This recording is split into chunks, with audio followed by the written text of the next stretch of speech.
Selamat malam keluargaku. Puji nama Tuhan kita masih bisa berjumpa sekalipun masih menggunakan jaringan seperti ini. Kiranya tidak menjadi hal yang membosankan bagi keluargaku untuk melakukan jam doa sekalipun masih menggunakan jaringan seperti ini. Kita akan terus memuji Tuhan, kita akan terus belajar kebenaran firman Tuhan melalui jam doa ini. Kita akan memulainya dengan nyanyian nomor 2, Ajar Kami Tuhan.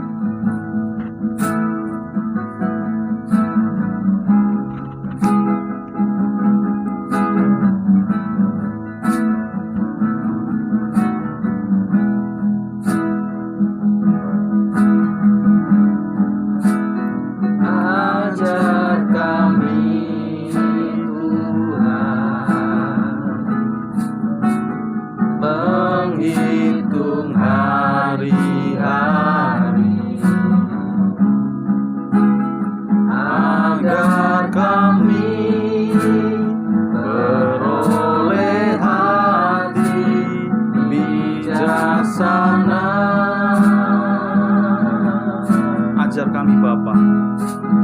Ajar kami Bapa,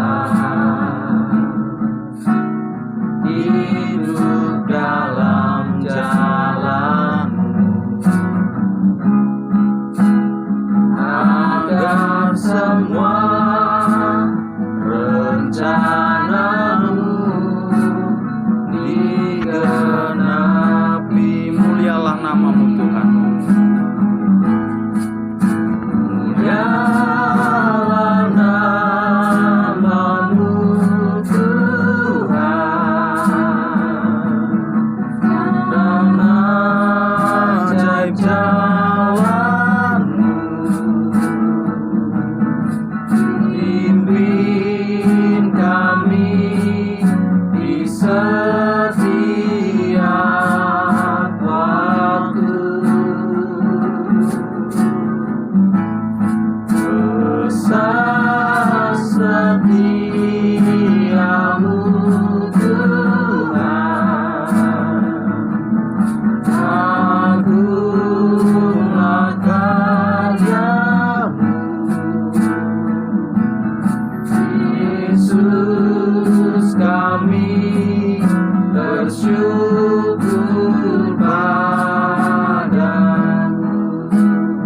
Dari awal, ajar kami Tuhan menghitung hari-hari.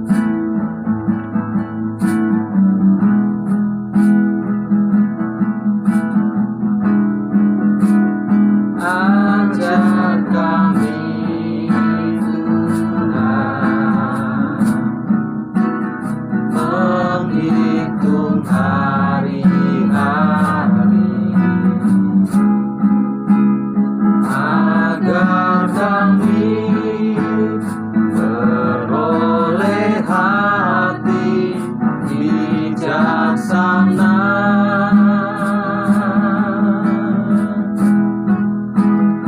Ajar kami Bapa, hidup dalam jalan-Mu, agar semua rencana-Mu digenapi.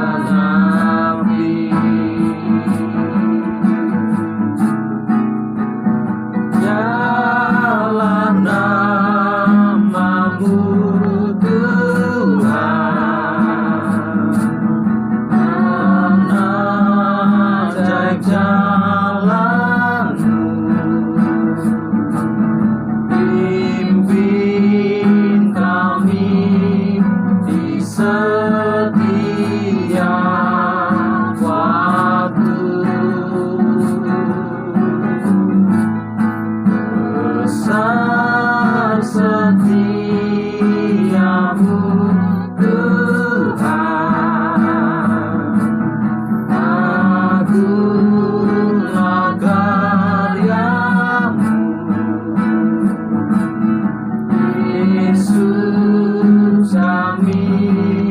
bersyukur padamu. Yesus, kami bersyukur padamu. Yesus, kami bersyukur padamu. Yesus, kami bersyukur padamu. Yesus, kami bersyukur padamu. Sungguh kami sangat bersyukur Tuhan untuk setiap kebaikan Tuhan dalam kehidupan kami, untuk penyertaan yang Tuhan berikan, yang kami rasakan di sepanjang kehidupan kami hingga saat ini. Kami boleh bersama-sama mengikuti ibadah jam doa.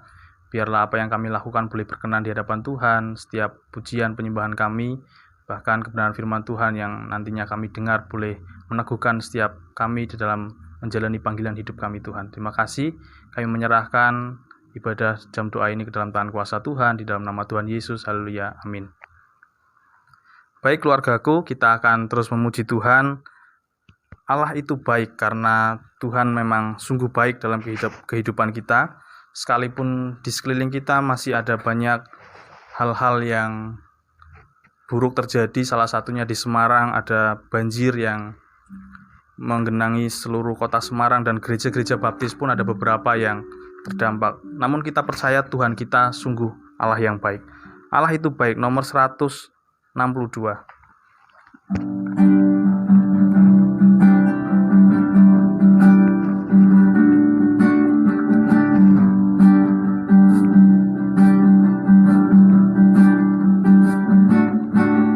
Allah itu baik, sungguh baik bagiku. Ditunjukkannya kasih setianya, yang menyediakan yang ku perlukan, menyatakan kebaikan, menyatakan kebaikan, menyatakan kebaikannya padaku. Kasih setianya, kasih setianya tak pernah berubah, dulu, sekarang, dan selamanya.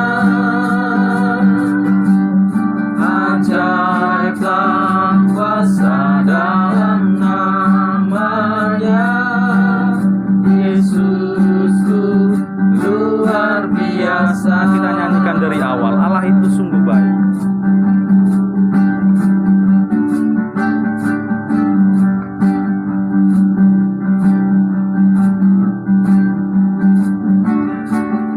Allah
memuji nama Tuhan.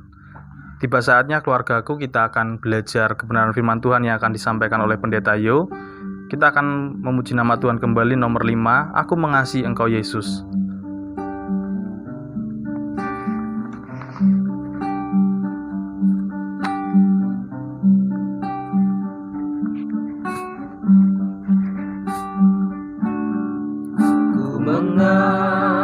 Mengasihi Engkau Yesus dengan segenap hatiku. Aku mengasihi Engkau Yesus dengan segenap jiwaku. Ku renungkan firman-Mu siang dan malam, ku pegang perintah-Mu dan ku lakukan. Engkau tahu ya Tuhan, tujuan hidupku hanyalah untuk menyenangkan hati-Mu. Aku mengasihi Engkau Yesus dengan segenap hatiku. Aku mengasihi Engkau Yesus dengan segenap hatiku. Aku mengasihi Engkau Yesus dengan segenap jiwaku.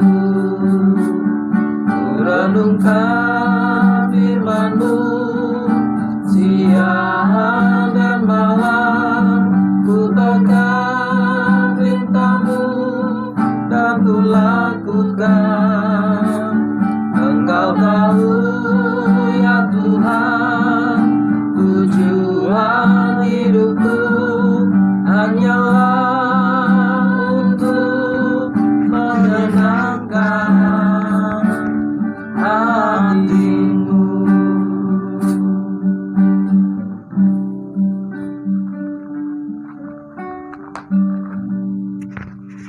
Selamat malam keluargaku, salam sehat untuk kita semuanya. Di tengah sukacita kita karena kita masih bisa bersekutu pada malam hari ini, kita patut prihatin seperti yang disampaikan oleh Pak Yosef, karena ada beberapa saudara-saudara kita dalam lingkup baptis yang mungkin tidak senyaman kita di dalam bersekutu karena mereka masih terdampak banjir, mereka masih mengalami yang namanya pasca banjir, membersihkan rumah, ataupun yang lainnya. Kita juga patut bersimpati dan nanti kita doakan untuk anggota keluargaku yang sakit, yang kurang sehat. Ya, kita nanti berdoa untuk Ibu Elva, ada keluarga Pak Sudar, Budian di Kalongan, juga Ibu Murjidah, nanti kita akan berdoa. Dan tentu untuk siapapun yang memang perlu kita doakan karena kondisi pandemi seperti saat ini. Keluargaku yang dikasihi Tuhan, minggu kemarin, hari Minggu, saya menyampaikan khotbah dari Mazmur yang pertama tentang mengejar kebenaran, mengikuti jalan kebenaran. Bukan semata-mata mengejar kebahagiaan atau diberkati, tetapi bagi kita orang yang percaya, bagi gereja baptis, yang terutama adalah bagaimana kita mengejar kebenaran, hidup dalam kebenaran. Maka kebahagiaan atau diberkati itu menyusul kemudian, jangan dibalik. Ya, jangan dibalik karena kebahagiaan ataupun diberkati lalu kita baru mengejar kebenaran. Nah, di jalan kebenaran bagian yang ketiga saya sampaikan di sana adalah kalau kita nanti melihat di Mazmur yang pertama ayat yang kedua, tiga dan khususnya yang kedua dan ketiga, ya tidak duduk dalam kumpulan pencemooh. Dalam versi terjemahan yang lain sebenarnya mengacu kepada kita tidak bergaul erat dengan para pencemooh nama Tuhan yang dengan seenaknya menyebut nama Tuhan. Ini kalau dalam konteks perjanjian lama pasti ada perintahnya jangan sembarangan menyebut nama Tuhan. Nah, mencemooh Tuhan. Orang-orang yang merendahkan nilai-nilai rohani. Ketika saya membagikan bagian firman Tuhan ini, ada yang bukan di gereja kita tetapi di klinik, ada yang bertanya kepada saya. Pertanyaannya kira-kira seperti ini. Bagaimana kalau ada orang Kristen, bagaimana kalau ada orang beragama Kristen tapi sukanya mencemooh, sukanya mengolok-olok sesamanya atau maksudnya sesama orang Kristen? Ya, saya menangkap pertanyaan itu sebenarnya mengarah ke seperti apa, lalu saya mencoba untuk mengelompokkan beberapa isu di dalam pertanyaan itu, yaitu ada isu bagaimana kalau orang beragama Kristen, bagaimana orang Kristen. Ini pertama, orang Kristen, orang yang beragama Kristen. Lalu mencemooh sesamanya orang Kristen juga. Ini harus dibedakan. Ya, saya menjelaskan pada waktu itu kemarin bahwa yang dimaksud di Mazmur ini adalah mencemooh Tuhan, mencemooh hal yang sifatnya rohani, mencemooh hal-hal yang menjadi nilai-nilai yang ditekankan oleh Tuhan, dan orang itu tidak bisa menerima atau mencemoohnya. Misalnya, contoh konkretnya, ketika kita memang mendapati misalnya ya lampu merah lalu lintas di perempatan di jalan mana itu MT Haryono misalnya merah, dan saya berhenti. Jalannya sepi karena sudah malam, lalu ada orang yang nerobos lampu merah, itu haknya dia, tapi saya memilih berhenti. Tetapi orang itu merasa terganggu dengan saya yang memilih berhenti, lalu mengolok-olok saya. Ya, misalnya, oh bodoh, oh sok suci. Nah, ini yang dimaksud dengan mencemooh, kumpulan orang yang mencemooh nama Tuhan. Kenapa? Karena saya ada di jalan kebenaran, saya berhenti di lampu merah, dan orang itu mencemooh saya. Jadi beda kasus dengan apa yang ditanyakan oleh saudara seiman di klinik yang bertanya kepada saya. Baik, tetapi ini menggelitik saya. Lalu saya menyampaikan bahwa yang perlu digarisbawahi adalah isu yang pertama tentang orang Kristen atau orang yang beragama Kristen atau orang yang mengaku Kristen. Keluargaku yang dikasihi Tuhan, hati-hati ketika kita menyebut sebagai orang Kristen atau bahkan kita menyebut sebagai orang beragama Kristen. Memang negara kita adalah negara yang mempunyai dasar ketuhanan yang Maha Esa, artinya negara yang memiliki keyakinan, negara yang menghargai agama. Tetapi sering saya sampaikan bahwa kekristenan sebenarnya bukan sekedar agama. Kita sebut sebagai agama karena kita mematuhi apa yang diinginkan oleh negara kita. Kita menghormati aturan kita dan kita menghargai menerima dasar Pancasila yang mengatur itu. Tetapi sebenarnya bagi rohani kita, kekristenan bukan sekedar semacam agama tadi yang ditanyakan oleh orang percaya kepada saya ini. Bagaimana kalau ada orang beragama Kristen tapi suka mencemooh? Nah, keluarga yang dikasihi Tuhan, kekristenan atau kalau kita tetap menyebut sebagai agama, maka agama Kristen semestinya memiliki standar yang paling tinggi dimanapun, di antara agama manapun. Saya ulang, kalau kita masih berpegang pada hanya sekedar sebagai agama, kita sebagai pemeluk agama Kristen, maka semestinya agama Kristen memiliki standar tertinggi dalam semuanya, dalam standar moral, etika, ataupun spiritual. Dan itu ditekankan oleh Tuhan Yesus. Saya menjawab panjang lebar terhadap penanya saya itu, tapi salah satunya saya menyampaikannya seperti di dalam Matius pasal yang ke-5. Mari kita lihat Matius pasal yang ke-5, bagaimana Tuhan Yesus mengingatkan kita untuk hati-hati menyebut sebagai orang yang beragama. Bahkan dengan sombong mengatakan, aku beragama Kristen. Bahkan dengan sombong, kayak tadi, mencemooh saudaranya sendiri. Ya, hati-hati. Tuhan Yesus mengingatkan di ayat yang ke-20 dari Matius pasal yang ke-5.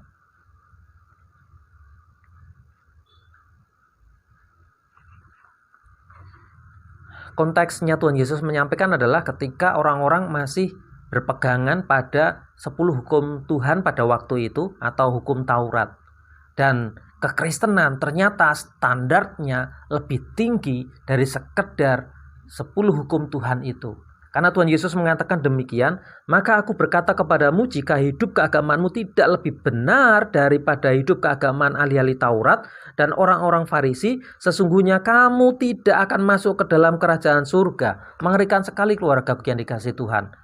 Untuk bisa masuk dalam kerajaan surga, Tuhan Yesus memberikan standar yang sangat tinggi, yaitu kita harus melebihi standarnya ahli-ahli Taurat, bahkan orang Farisi, di mana ahli-ahli Taurat dan orang Farisi menjalankan semua yang tertulis dalam Perjanjian Lama dengan sangat detail, bahkan sangat sempurna.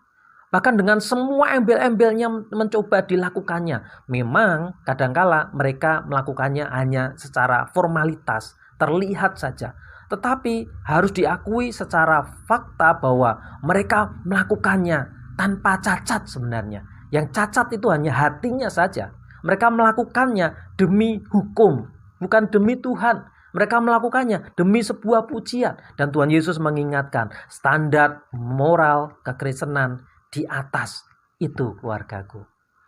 Wow. Saya tidak bisa membayangkan kalau saya dibandingkan dengan orang Farisi, ahli Taurat. Saya tidak ada apa-apanya sebenarnya.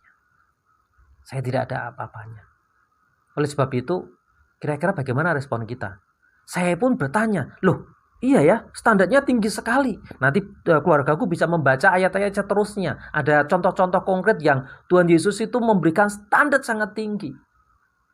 Bahkan nanti diringkas di bagian yang lain, Tuhan memberikan standar seperti ini. Hendaklah engkau sempurna. Kalau kita tetap mempertahankan bahwa kekristenan itu sekedar agama, tuntutannya adalah masuk surga kita harus sempurna.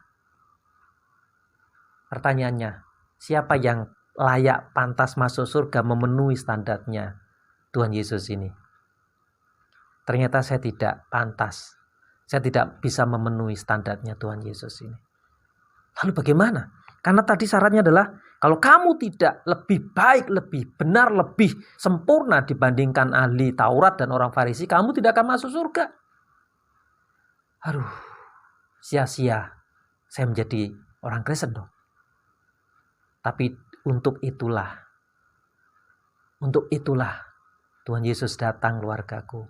Untuk itulah Rasul Paulus dipakai Tuhan untuk mengingatkan kita jangan menganggap sebagai sebuah agama saja. Kalau kita tetap menganggap sebagai sebuah agama, maka kita dikenakan standar yang tidak mungkin kita bisa lalui. Di dalam Efesus pasal yang kedua, ini kabar sukacitanya untuk saya yang tidak mampu memenuhi standarnya Tuhan Yesus. Efesus pasal yang kedua ayat yang ke-8, sebab karena kasih karunia kamu diselamatkan oleh iman. Itu bukan hasil usahamu, tetapi pemberian Allah. Puji nama Tuhan, kita diterima di kerajaan surga bukan karena agama Kristen, bukan karena kita melakukannya seperti ahli Taurat ataupun orang Farisi yang dengan penuh kesombongan menyatakan bahwa aku layak untuk masuk surga. Tidak ada yang layak. Tidak ada yang sempurna kalau dibandingkan dengan standarnya Tuhan. Tapi Tuhan menyempurnakan kita melalui pengorbanannya. Sehingga kalau pemahaman kita baik sampai di situ, maka adanya adalah kita bersyukur. Adanya adalah kita menyerahkan diri dibentuk Tuhan. Kekristenan adalah hidup yang membentuk kita, bukan sekedar baju agama yang kita pakai. Kekristenan pasti menghasilkan dampak bagi kehidupan kita. Dan tentu lambat laun karena kita diproses Tuhan menuju sempurna. Rasul Paulus juga mengatakan, hei engkau yang sempurna, kita ini sudah sempurna dalam prosesnya kita.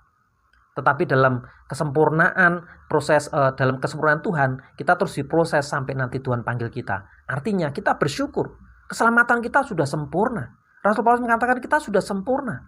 Kita layak menerima keselamatan karena kasih karunia, bukan agama kita. Nah, pemahaman akan hal itu membuat kita menjadi orang yang rendah hati. Sehingga alaminya, otomatisnya kita belajar untuk tidak mencemooh. Tidak mencemooh. Saya yakin kita tidak mempunyai jiwa mencemooh. Kita ini mempunyai selera humor yang tinggi. Saya ada di Kedungaran itu bergaul dengan bapak-bapak yang mempunyai selera humor yang tinggi, sehingga saya tidak khawatir kita saling tersinggung karena kita memang bercanda. Itu bukan cemoohan. Kalau saya misalnya gini, misalnya saya bercanda, misalnya ya kita membuat Pak Guntur tolong buatin saya sendok dari Bajaringan gitu ya. Itu bukan mengolok-olok, itu bukan mencemooh, tetapi inilah selera humor kita. Kalaupun saya misalnya bercanda dengan Mas Yos, itu bukan mencemooh. Kalaupun misalnya Pak Hari misalnya bercanda dengan Pak Yusuf, itu bukan mencemooh, bukan kategori mencemooh, tetapi memang itu karena kita bercanda, kita keluarga. Yang ditanyakan oleh orang tadi kepada saya adalah ketika kita dengan serius menghakimi saudara seiman kita, lalu kita mencemoohnya. Bukan sebuah humor, bukan sebuah bercanda, bukan sebuah hal yang menyemangati, tetapi cenderung energi menghancurkan. Ini menjadi pertanyaannya. Untuk orang-orang seperti itu memang wajib dikenakan standar agama Kristen. Tapi bagi kita, keluargaku, standar kita adalah kasih karunia. Sebab itu bersyukurlah selalu. Karena kita mendapatkan kasih karunia. Itu bukan usaha kita, bukan karena agama kita, bukan karena ibadah kita, tetapi oleh karena kita iman kepada Yesus sebagai Tuhan dan Juru Selamat kita satu-satunya. Tuhan memberkati. Terima kasih Pak Pendeta untuk kebenaran firman Tuhan yang disampaikan. Biarlah kita tetap bersyukur untuk setiap kebaikan Tuhan yang secara khusus keselamatan yang Tuhan berikan bagi kita. Kita akan berdoa bersama-sama untuk bangsa negara dan juga untuk orang-orang yang sedang terdampak oleh banjir maupun COVID. Biarlah Tuhan terus menolong dan memberikan kasih karunia bagi setiap orang-orang yang sedang mengalami kesulitan. Kita akan menyanyikan sebelum nanti doa dipimpin oleh Bu Monik, nomor 96, Ku Datang Ya Bapa.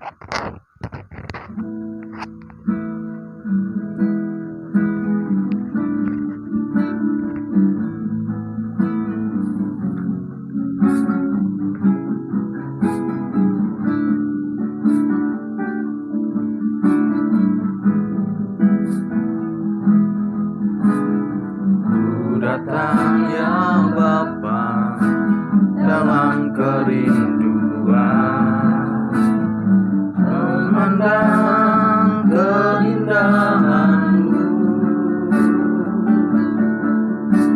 Ku berikan segalanya, semuanya yang ada. Ku ingin menyenangkan hati-Mu, oh Tuhan. Jadikan aku indah yang Kau pandang mulia, seturut karya-Mu di dalam hidupku. Ajarku berharap hanya kepadamu, taat dan setia kepadamu, Tuhan. Ku datang ya Bapa dalam kerinduan. Ku datang ya Bapa dalam kerinduan, memandang keindahan-Mu, Ku berikan segalanya, semuanya yang ada. Ku ingin menyenangkan hati-Mu, oh Tuhan. Jadikan aku indah yang Kau pandang mulia, seturut karya-Mu di dalam hidupku. Ajarku berharap hanya kepadamu, taat dan setia kepadamu, Tuhan. Taat dan setia. Taat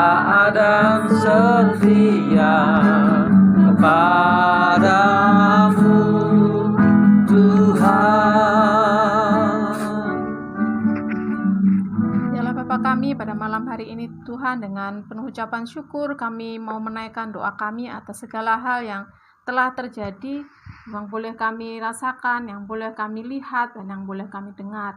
Karena semuanya tidak lepas dari pengetahuan dan izin-Mu Tuhan, supaya kami terus berpegang teguh kepadamu dan berharap hanya kepadamu saja. Saat ini Tuhan, kami mau berdoa dan terus berdoa untuk bangsa kami dalam mengatasi krisis dan juga pandemi yang masih belum berakhir.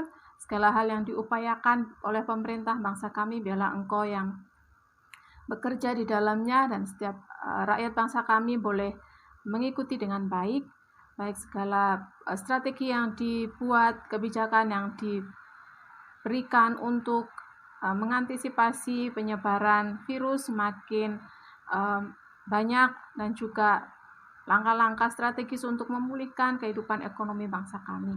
Kami berdoa untuk proses vaksinasi yang terus berjalan di tahap yang pertama untuk para tenaga kesehatan.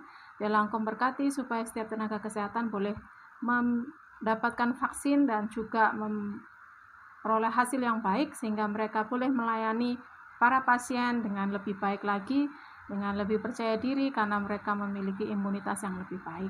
Kami juga terus berdoa untuk vaksinasi ini untuk tahap yang selanjutnya, biarlah semuanya boleh berjalan dengan baik, dan setiap rakyat bangsa kami yang memenuhi syarat untuk mendapatkan vaksin boleh menerima vaksin, dan biarlah bangsa kami ini boleh kembali normal. Demikian juga dengan saudara kami sebangsa dan yang ada di tempat-tempat yang lain. Kami juga terus berdoa Tuhan untuk saudara-saudara kami yang terpapar COVID, baik yang saat ini masih dalam perawatan di rumah sakit, perawatan mandiri di rumah, maupun dimanapun mereka berada. Biarlah Engkau sendiri yang menolong, memberi mereka kekuatan, memberi mereka penghiburan dan juga semangat, sehingga mereka memiliki kekuatan secara pribadi untuk sembuh dan juga pulih dengan segala kekuatan mereka yang ada dari Engkau saja Tuhan. Kami juga berdoa untuk keluarga mereka, biarlah mereka juga memiliki semangat dan juga sukacita, karena semuanya boleh terjadi atas kehendak dan rencana-Mu saja, supaya ada sesuatu yang indah yang boleh kami lihat.